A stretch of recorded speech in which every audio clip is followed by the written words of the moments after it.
with the exception of mothers and their young, but males and females will quite often only join briefly to mate, but male cheetahs, quite often it's a band of brothers.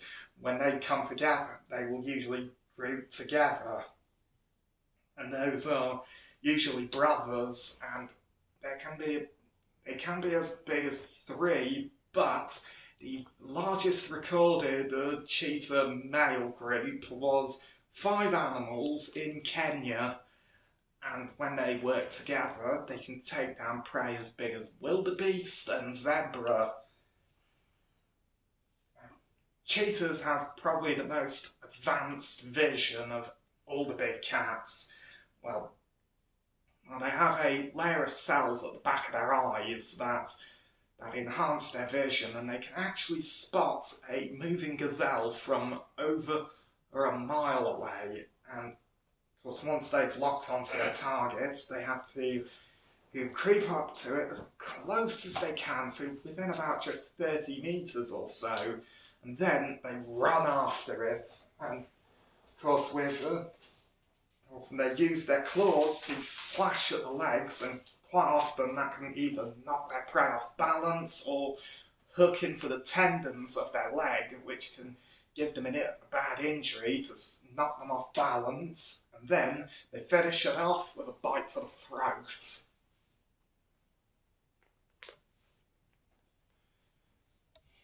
And as I mentioned earlier, only male and female cheetahs only interact when they join together to mate and produce offspring. And then it's the female that has to look after them. She usually has about 3 to 5 cubs, but she has to protect them from things like spotted hyenas, lions, wild dogs, and even baboons. About 80% of cubs don't make it to their first year.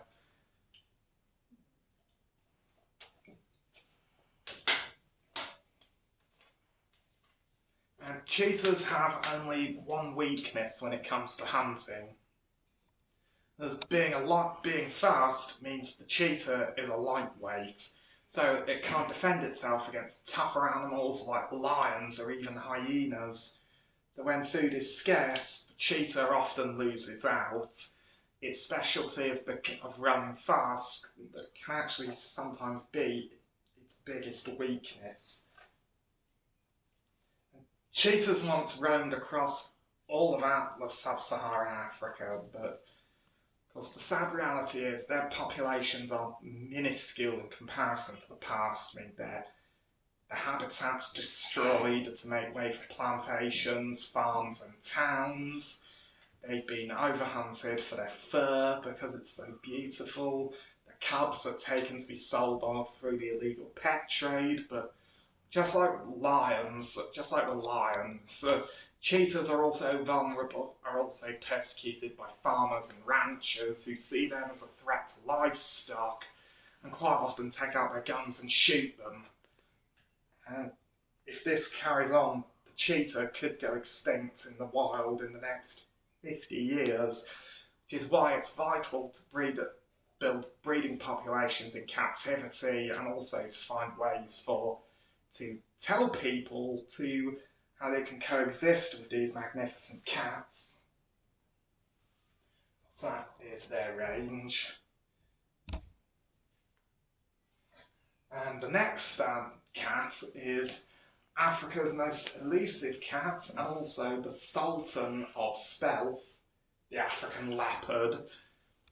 African leopards are unlike lions. They don't live in massive groups, and unlike cheetahs, they're not built for an all-out chase. They are ambush predators, and they have the typical sandy and black spotted coats of big cats for camouflage, but also canine teeth about as long as my index finger.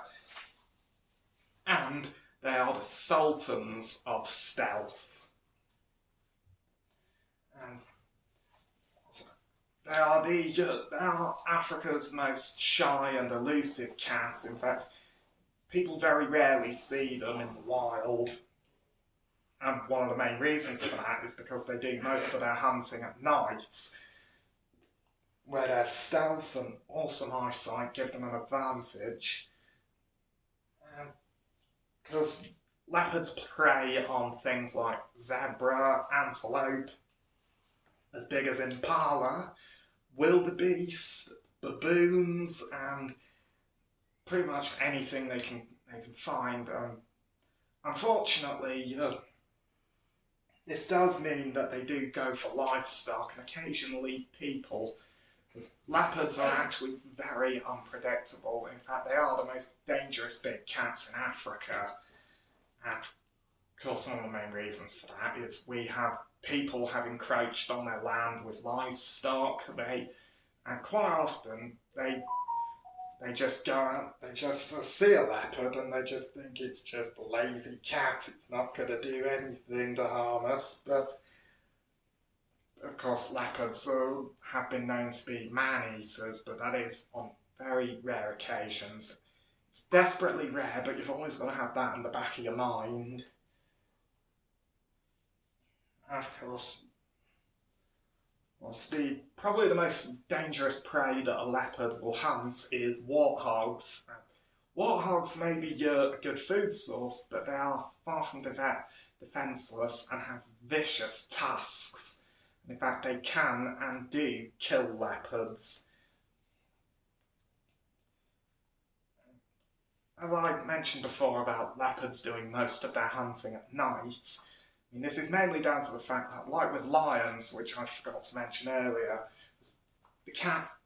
both lions and leopards have eyesight that's said to be 6 times more powerful than ours, especially at night, because of a reflective layer of cells at the back of the eye called I think it's the plasma lucea or something like that, and it enhances their night vision, which allows them to be very, very good at hunting at night. And because their prey, like impala, have very poor night vision, but a very good sense of smell and hearing. So what the leopard has to do is it has to creep up on them very, very quietly with things like carefully placing her feet down, controlling their breathing, and get to within about no more than 5 meters of their mark before, boom, they leap and tackle their prey to the ground and finish it off with a bite to the throat. And probably the most incredible thing about the leopard is once it's made a kill, it has the strength and agility to haul its carcass up into the trees where no predator such as lions and hyenas can get it, and that allows the leopard to enjoy its meal in peace and undisturbed. And like with many big cats, leopards are solitary for the large parts of their lives, except with the exceptions of mothers and their young. And adults, like a male and a female, will only come together when they join briefly to mate and produce offspring. That's usually 2 to 4 cubs, and of course the female then has to teach them how to hunt, as well as protect them from lions, hyenas, wild dogs and baboons. Of course, when leopards are hunting, because for them and their prey it's not just hide and seek, it's life or death. And one of the main reasons that allows leopards to be so good at hunting is their fur. It acts like the perfect invisibility cloak, and they can crouch so low that they disappear in long grass, and then they just need to get within about 5 meters of their prey before they even think of jumping at it, which is actually pretty scary.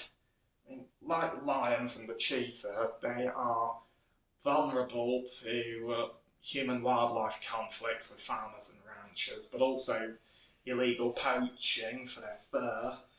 And this is illegal in much of Africa, and of course anyone caught doing it will be severely punished. However, the leopard continues to be Africa's most elusive and secretive cat and avoid people.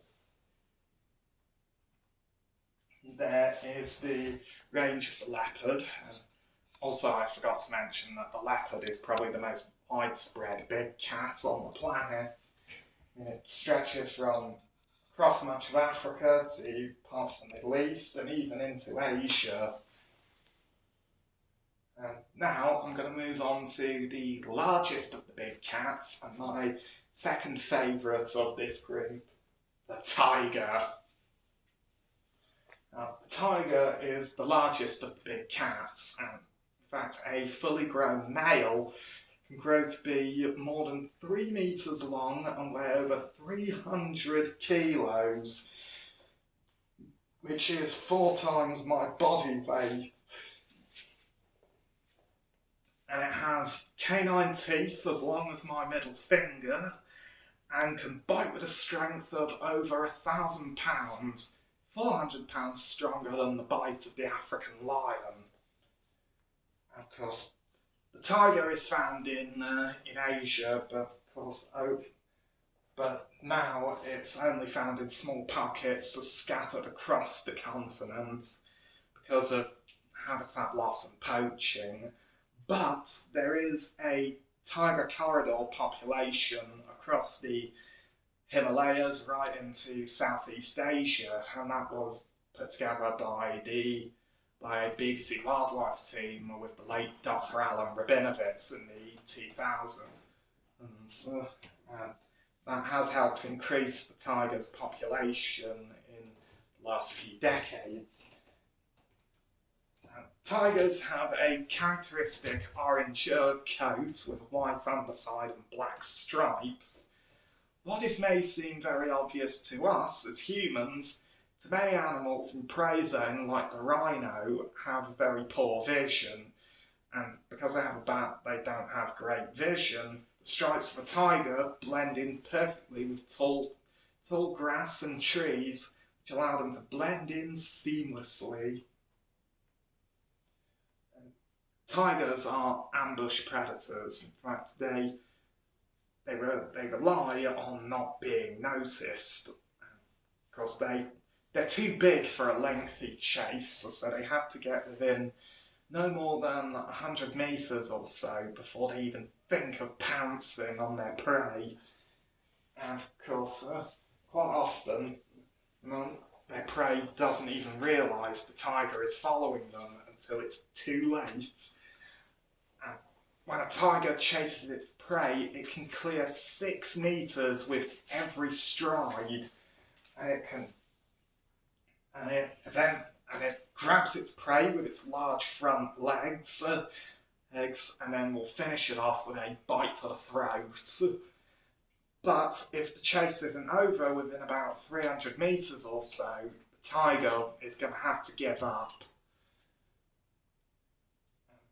Of course, the tiger's only weakness when it comes to hunting is its size and weight. As I mentioned before, a big male can weigh as much as 4 men, so they don't have a lot of stamina, and if they don't get their prey within about 300 meters or so, they just have to give up, because there's absolutely no way they could carry on.